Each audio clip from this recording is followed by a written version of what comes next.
은혜가 저와 여러분들에게 임하게 되기를 축복합니다. 우리는 보통 죄라고 할 때에 하지 말아야 할 것을 하는 것을 죄라고 생각을 합니다. 예를 들면 도둑질하지 말아라 그랬는데 도둑질하면 죄라고 생각을 하죠. 살인하지 말라 그랬는데 살인하면 죄라고 생각을 합니다. 그런데요, 거꾸로 만약에 우리가 해야 할 일을 하지 않는다면 성경은 그것을 뭐라고 이야기를 할까요?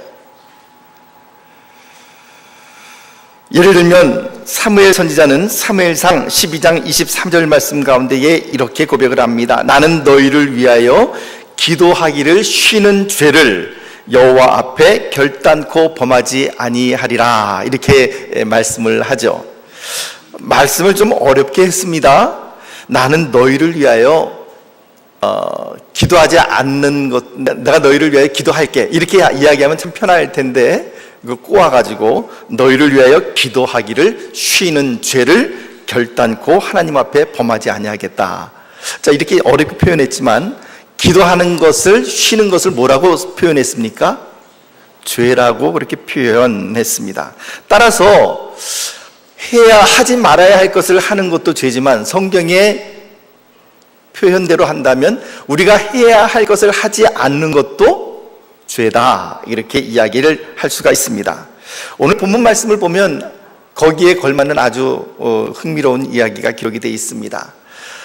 북왕국 이스라엘 수도가 바로 사마리아라고 하는 성입니다. 근데 그 사마리아라고 하는 성이 아람 군대에 의해서 포위를 당했습니다. 아람이라고 하는 나라는 지금의 시리아와 그 시리아 위에 존재하고 있었던 그런 영토를 가지고 있었던 그 나라였는데, 요즘이야 전쟁을 하면 서로 얼굴 볼 일이 없습니다. 예를 들면 요즘도 이제 북한이 계속해서 이제 핵 실험을 하고 있고 미사일 그 실험을 하고 있지만 그 버튼 하나만 누르면은 어떻게 되죠?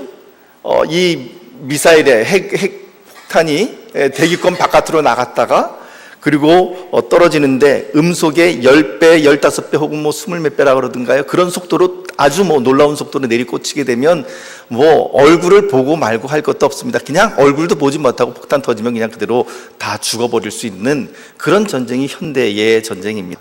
하지만 고대의 전쟁은 어땠을까요? 이런 폭탄이 없었을 때이니까 그때는 전쟁을 하려면 백병전을 해야 됩니다. 서로 얼굴과 얼굴을 마주 봐야 되는 거죠. 조금 떨어져서 한다 그래봐야 화살을 쏠 수 있는 정도의 거리까지, 그 정도에 들어와야 서로 전쟁이 벌어지게 되는 거죠. 이와 같이 칼과 창과 화살을 가지고 싸우는 이런 백병전은 서로 싸우게 되면 누가 이기든 누가 지든 사상자가 발생하게 마련입니다. 그런데 여러분, 고대의 전쟁 가운데서 그래서 사상자를 발생하지 않고 이길 수 있는 방법이 하나 있었습니다. 어떤 방법일까요? 바로 오늘 아람 군대가 쓰고 있는 것처럼 포위하는 거죠. 포위를 하고 기다리고 있으면 성 안에서는 어떤 일들이 일어날까요? 무엇이 떨어지게 될까요? 식량이 떨어지게 되죠. 식수가 떨어지게 되죠. 먹고 마실 것이 없게 되면 나중에는 어떻게 됩니까?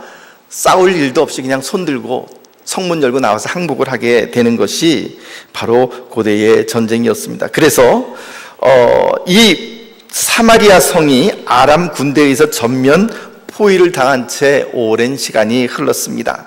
따라서 성 안에 양식이란 양식은 다 떨어진 상태에 있었습니다.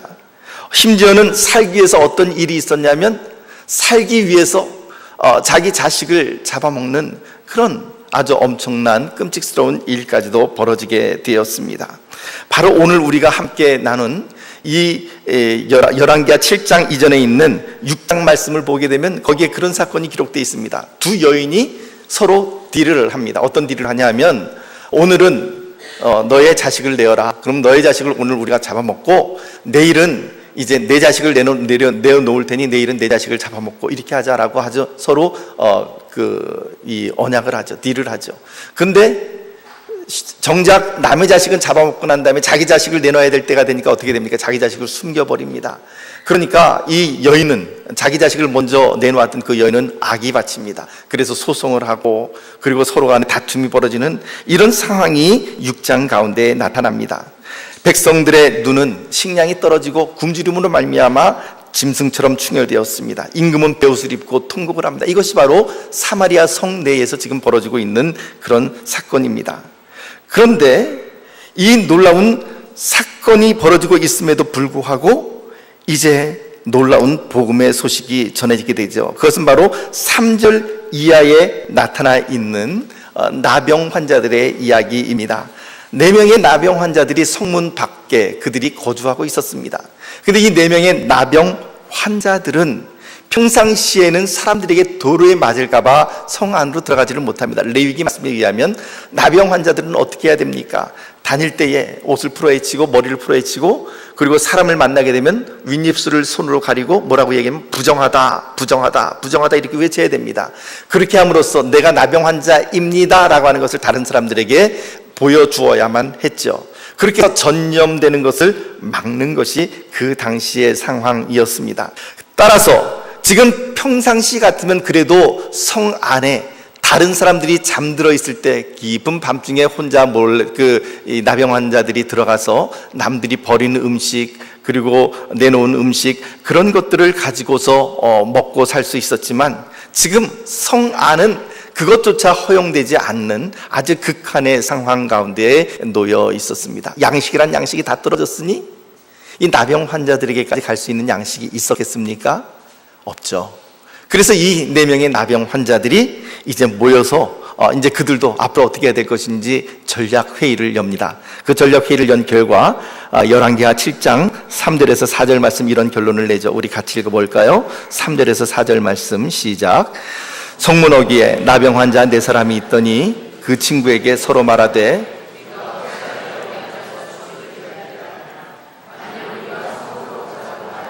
성읍에는 주림이 있으니 우리가 거기서 죽을 것이요 만일 우리가 여기서 머무르면 역시 우리가 죽을 것이라. 그런즉 우리가 가서 아람 군대에게 항복하자. 그들이 우리를 살려두면 살 것이요 우리를 죽이면 죽을 것이라 하고. 지금 나병 환자들의 결론은 무엇입니까? 어차피 양식이 없으니 지금 이 자리에 그냥 그대로 앉아 있어도 굶어 죽을 것이고, 그렇다고 성 안으로 들어간다 한들 성 안에 있는 사람들이 자기들에게 돌을 던질 것이고, 뭐 돌을 던지지 않는다 할지라도 성 안에도 뭐가 없습니까? 양식이 없으니 성 안에 들어가도 굶어 죽을 것이고, 아람 군대에게 항복하자니 그들이 우리를 죽일 것이고, 하지만 그래도 아람 군대에 가서 항복한다면 혹시 그들이 우리를 죽인다면 죽을 것이지만 혹시 우리를 살려둔다면 그래도 먹을 것은 먹지 않겠느냐라고 하는 것이 이 나병 환자들의 결론이었습니다. 그들은 눈 딱 감고 이래 죽으나 저래 죽으나 뭐 엎어 죽으나 메어서 죽으나 죽는 것 맞으니 이제 아람 진영에 가서 항복하자, 이게 바로 그들의 결론이었죠. 이 나병 환자들이 황혼 무렵에, 해가 질 무렵에 이제 아람 진영으로 조심스럽게 접근해 들어갑니다. 언제 어디서 풀숲 가운데서 불쑥 아람 군사들이 튀어나와서 칼과 창을 들어대면서 꼼짝 마라 라고 말을 할 그 상황이 있을 것이라고 기대하면서 조심조심 아람 진영을 향해서 나아갑니다. 그런데 아람 진영으로 가까이 가도 보초병이 보이질 않는 것이죠. 심지어는 아람 군사들의 천막이 저기 눈앞에 보이는데 거기도 지금 보초병이 보이질 않습니다. 이게 도대체 함정인가? 라고 하는 생각을 하고 조심스럽게 천막을 들춰본 순간 그 안에는 아람 군사들이 놔두고 간 보급 물자들, 식량, 무기, 그리고 또 옷과 금, 은, 보석들이 가득 천막마다 널려 있는 것이었습니다. 도대체 장막은 있고 뭐 보급 물자들은 다 있는데 이 아람 군사들이 한 명도 없는 이 상황이 도대체 어떻게 된 것인가? 이 나병 환자들은 몰랐겠지만, 그러나 성경 말씀 보니까 이렇게 묘사를 합니다. 주께서 아람 군대로 병고 소리와 말소리와 큰 군대의 소리를 듣게 하셨으므로 아람 사람이 서로 말하기를 이스라엘 왕이 우리를 치려하여 햇사람의 왕들과 애굽 왕들에게 값을 주고 그들을 우리에게 오게 하였다. 무슨 말이냐 하면은요, 이 아람 군대들이 밤사이에 소리를 들은 거예요. 소리를 들었는지 소식을 들었는지 뭐 정확히 없지만 어떤 소리냐 하면 큰 말 발굽 소리와 그리고 큰 군대 소리, 사람들이 떠드는 소리, 이런 소리들을 들었다라는 것이죠.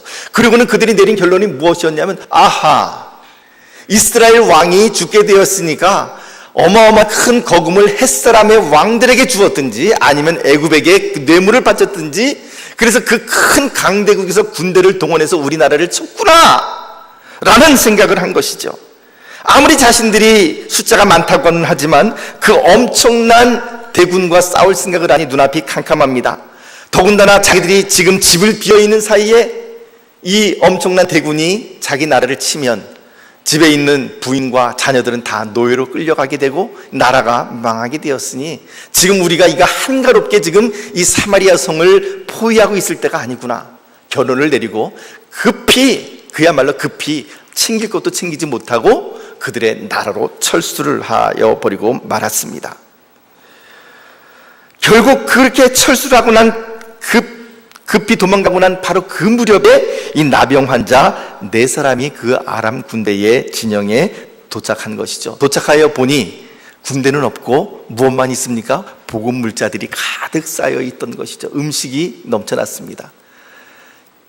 4명의 나병 환자들이 제일 먼저 뭘 했을까요? 1번 잠을 잤다, 2번 노략질을 했다, 3번 배불리 먹었다. 예, 당연히 여러분 같으면 뭐 했을까요? 배고프니까 우선 배부터 채웠겠죠. 허겁지겁 먹고 마시고, 그리고 어느 정도 이제 정신이 눈이 띄어지니까 그 다음에 뭐가 보입니까? 값진 옷들과 금은 폐물들이 보입니다. 그것들을 또 허겁지겁 주머니에 넣고 뭐 어디에 막 숨기고 막 그랬겠죠. 그렇게 한참을 노력을 하다 보니까 문득 정신이 듭니다. 그리고는 그 한가운데 한 나병 환자가 이렇게 이야기를 합니다. 열왕기하 7장 9절 말씀 우리 같이 읽어봅시다. 7장 9절 말씀 시작.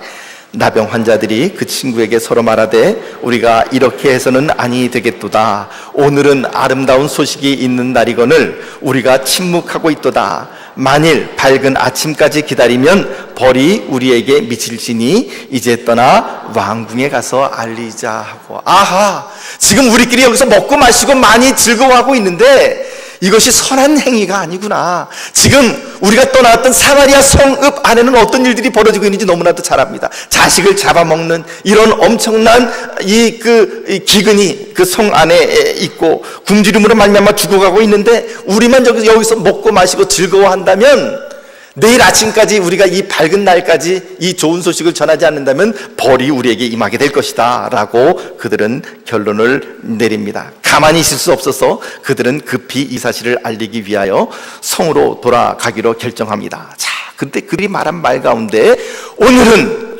아름다운 소식이 있는 날이거늘, 자, 여기 있는 아름다운 소식이라고 하는 말을 다른 말로 바꾸면 어떤 말로 바꿀 수 있을까요? 좋은 소식, 또 2글자로 바꾸면 복음. 너무나도 잘하셨습니다. 참 잘하셨습니다. 박수를 쳐드리고 싶습니다. 아름다운 소식이라는 것은 바로 복음입니다. 복음이란 무슨 말입니까? 마태복음, 마가복음, 복음이죠. 그래서 우리는 성경 말씀이라고 생각을 할지 모르지만 원래 한자풀이라면 어떻게 되니까 복된 소리, 복된 소식, 그것이 바로 복음이 아니겠습니까? 지금 굶어 죽어가고 있는 사마리아 성 안에 있는 사람들에게 가장 좋은 소식은 무엇입니까? 지금 아람 군대가 물러갔고 아람 군대가 주둔하고 있던 이 진영 가운데 먹을 것이 넘쳐납니다라고 하는 이 소식이야말로 사마리아 성 안에 있는 사람들에게는 복음의 가장 좋은 소식이었겠죠. 여러분, 오늘 이 4명의 나병 환자들이 했던 말을 우리가 한번 기억해 봅시다. 오늘은 아름다운 소식, 즉 복음이 있는 날이거늘 우리가 침묵하고 있도다. 오늘 우리가 살아가고 있는 이 21세기 2017년 가운데서 여러분들께서 한번 대답해 보십시오. 가장 중요한 것은 무엇일까요?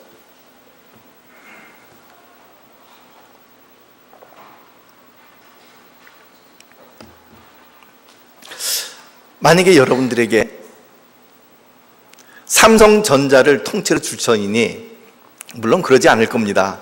그런데 삼성전자를 통째로 당신에게 줄 터이니 당신 생명을 나에게 주시오라고 이야기를 한다면 여러분들 가능하겠습니까?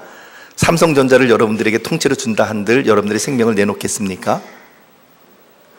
물론 그러겠다는 사람이 있을지도 모릅니다. 그렇지만 일반적인 상황에서는 그런 사람은 없습니다. 예수님께서도 말씀하신 것처럼 온 천하를 얻고서 사람이 자기의 생명을 잃으면 무슨 유익이 있겠느냐, 주님께서는 말씀하셨죠. 정말 우리들의 삶에 있어서 가장 중요한 것은 무엇일까요? 삶과 죽음의 문제라고 저는 믿습니다. 생명의 문제라고 저는 믿습니다. 오늘 그런 의미에서 우리에게 아주 좋은 소식이 있습니다. 우리에게 아주 좋은 복음이 있습니다. 단순히 먹고 마시는 육신의 양식이 있다라고 하는 문제가 아니라, 그런 소식이 아니라 예수를 믿으면 영원한 생명 가운데 거한다라고 하는 아주 놀라운 복음의 소식을 오늘 우리가 갖고 있습니다. 여러분 그것에 대해서 동의하십니까? 여러분 그것을 정말 믿으십니까? 그렇다면 오늘 그 좋은 소식을 우리가 갖고 있다고 한다면 우리는 왜 그것을 전하지 않는 것일까요? 아마 분명히 둘 중에 하나일 겁니다. 내가 갖고 있는 예수를 믿으면 구원받는다라고 하는 이 놀라운 영원한 영생의 소식에 대해서 내가 별로 좋은 소식이라고 생각하지 않거나, 혹은 내가 그것을 확실하고 있지 않거나, 혹은 뭐 그런 사람은 없겠지만 이 좋은 소식은 나만 누려야지 하는 아주 좋은, 아주 이기적인 생각을 가지고 있거나, 뭐 그런 생각들을 그 가운데 하나일 것입니다. 여러분, 예수 그리스도의 십자가가 바로 복음입니다. 그것이 바로 좋은 소식입니다. 죄로 말미암아 영원한 지옥불 가운데 죽어갈 수밖에 없는, 죽을 수밖에 없는 우리들을 향하여 예수 그리스도의 십자가를 믿는 자마다 멸망치 않고 영생을 얻으리라 선포하신 하나님의 복음의 소식, 이것이야말로 바로 복음이 아니고 무엇이겠습니까? 그런데 이 좋은 복음, 이 좋은 소식을 가진 우리가 잠잠한다면 어찌 우리에게 벌이 내리지 않겠습니까? 우리가 처음에 말씀드린 것처럼 해야 할 일을 하지 않음으로 말미암아, 사무엘 선지자가 이야기했던 것처럼 내가 결단코 기도를 쉬는 죄를 범치 않겠다 그러는데, 만약에 우리가 이 좋은 소식을 전하지 않는다면 그것이야말로 우리들에게 또한 죄가 되지 않겠습니까? 고린도전서 9장 16절 말씀을 우리 함께 읽어봅시다. 고린도전서 9장 16절 시작. 내가 복음을 전할지라도 자랑할 것이 없음은 내가 부득불할 일입니다. 만일 복음을 전하지 아니하면 내게 화가 있을 것이로다. 사도 바울이 뭐라고 이야기하냐면, 복음을 전한다 할지라도 내가 자랑할 것이 없음은 내가 이것을 당연히 해야 될 일이기 때문이다. 이 당연히 해야 할 이 복음을 전하지 않는다면 어떻게 된다고요? 내게 화가 있을 것이로다. 여러분, 복음을 가지고 있으면서도 그것을 혼자만 누리고 혼자만 알고 전하지 않는다면 화가 있다라고 말을 합니다. 하다못해 음식 잘하는 식당이 있어도 우리는 그 식당을 소개해 주는 것을 결코 주저하지 않습니다. 여러분, 비전동에서 쭈꾸미를 가장 잘하는 식당이 어디입니까? 만약에 얘기한다면 여러분들은 어디라고 이야기하시겠습니까? 물론 시옷 이응으로 시작하는 그런 식당이 있습니다. 그 식당을 제가 선전하려고 하는 것이 아니라, 당연히 그 식당을 우리가 만약에 소개해 줄 것이고, 거기서 또 잘 먹었습니다, 정말 맛있게 잘하는 식당이네요 라고 하는 칭찬을 받는다면 괜히 내가 음식 만들어 준 것도 아님에도 불구하고 내 마음이 뿌듯해집니다.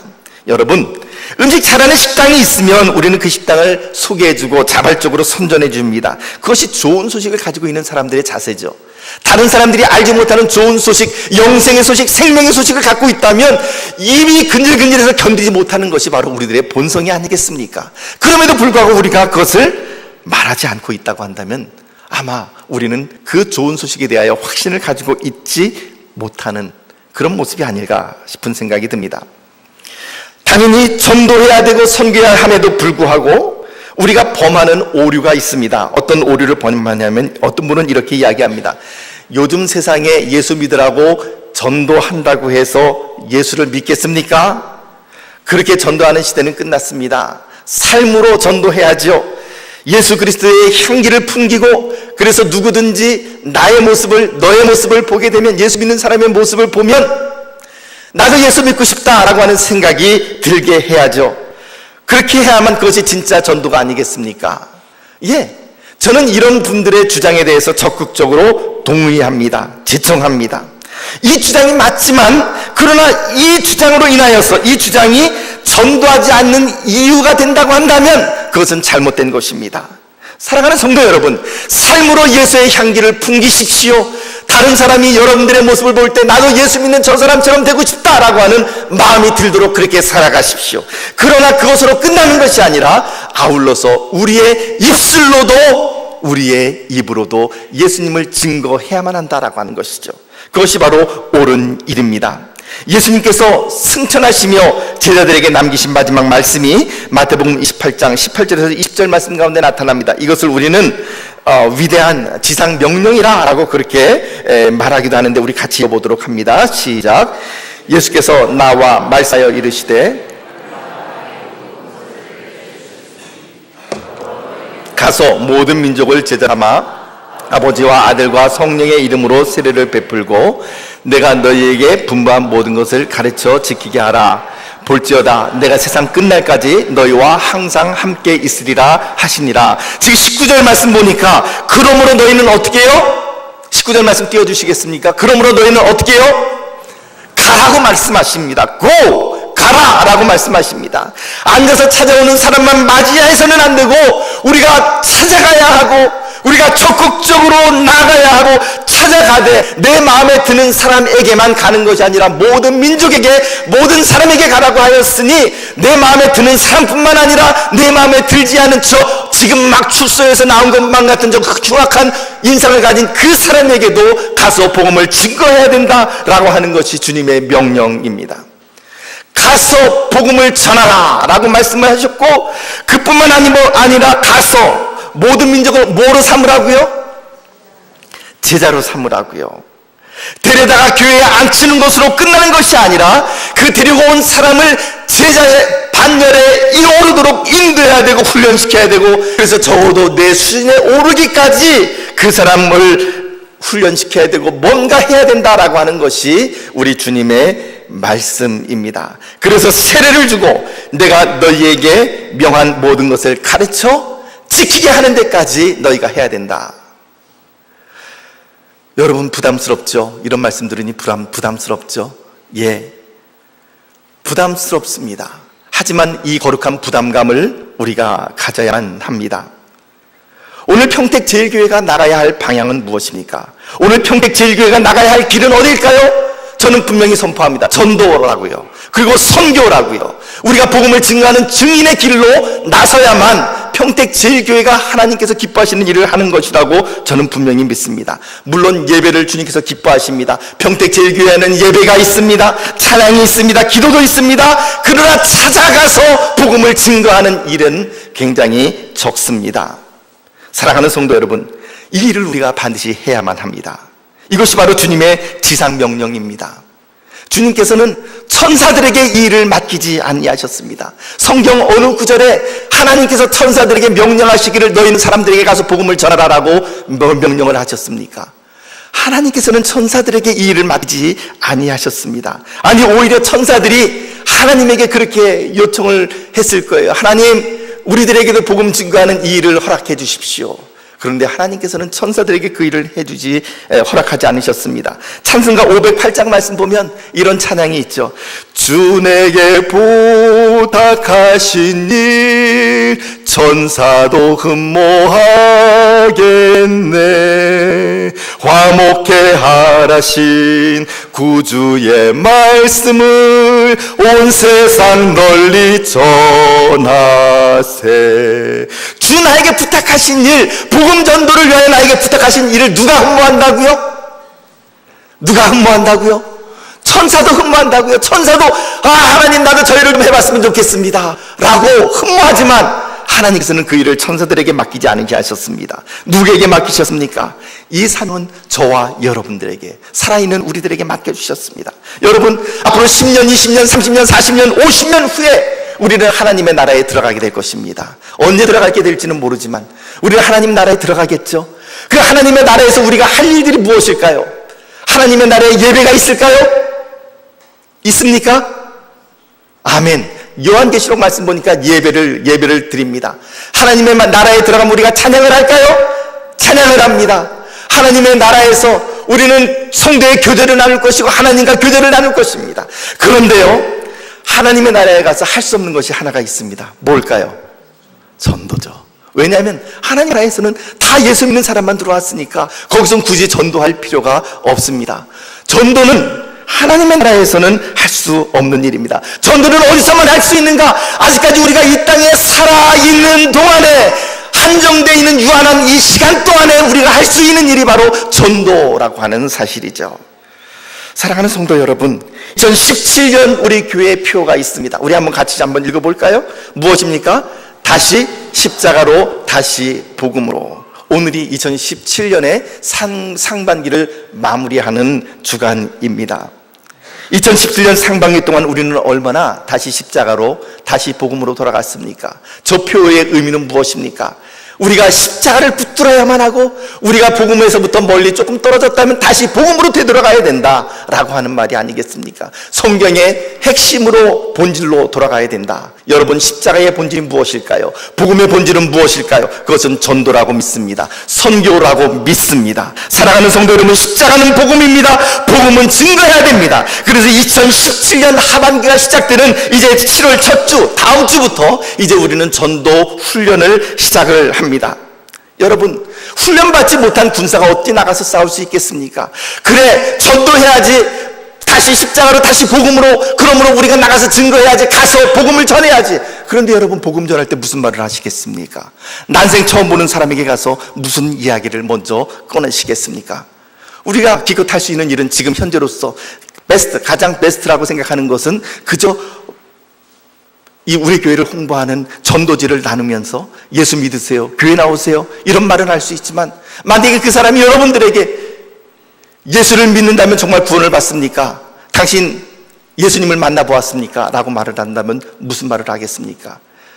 교회 나오고 예수 믿고 하늘나라에 가세요 라고 증거할 때에 당신이 하늘나라 가봤습니까? 그러면 여러분들 무슨 말을 할 수 있겠습니까? 할 말이 없잖아요.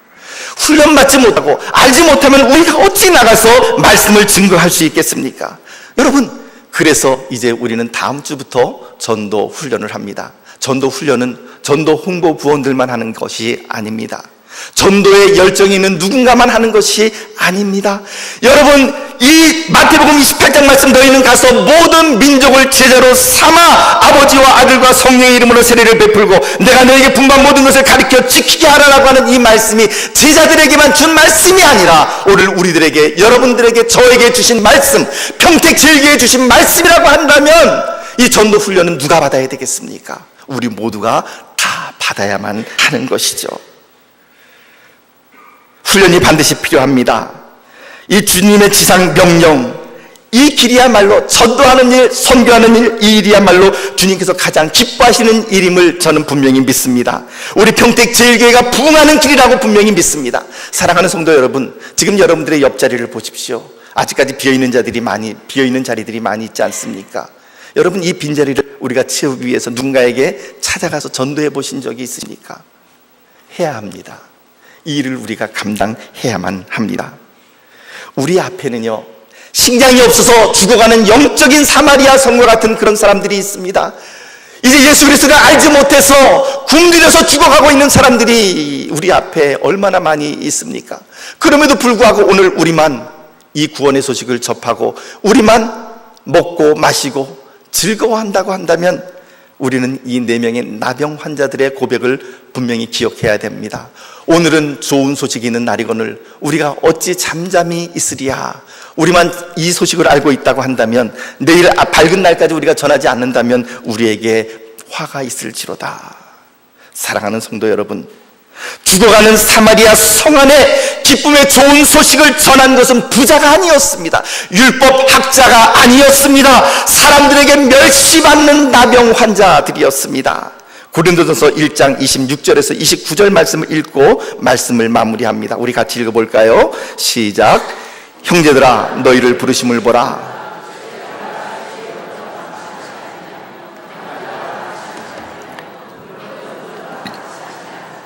그러나 하나님께서 세상에 미련한 것들을 택하사 지혜 있는 자들을 부끄럽게 하려 하시고, 세상에 약한 것들을 택하사 강한 것들을 부끄럽게 하려 하시며, 하나님께서 세상에 천한 것들과 멸시받는 것들과 없는 것들을 택하사 있는 것들을 패하게 하려 하시나니. 나병 환자들이 운전하는 일에 쓰임을 받았습니다. 산성도 여러분, 부유해야 쓰임받는 것이 아니에요. 많이 배워야만 쓰임받는 것이 아니에요. 말을 잘해야만 쓰임받는 것이 아닙니다. 오늘 이 고린도전서 1장 말씀 보니까 오히려 없기 때문에, 배우지 못했기 때문에, 건강이 연약하기 때문에 없기 때문에, 천하기 때문에 쓰임받는다라고 이야기를 합니다. 아니, 하나님의 사역은 오히려 그렇습니다.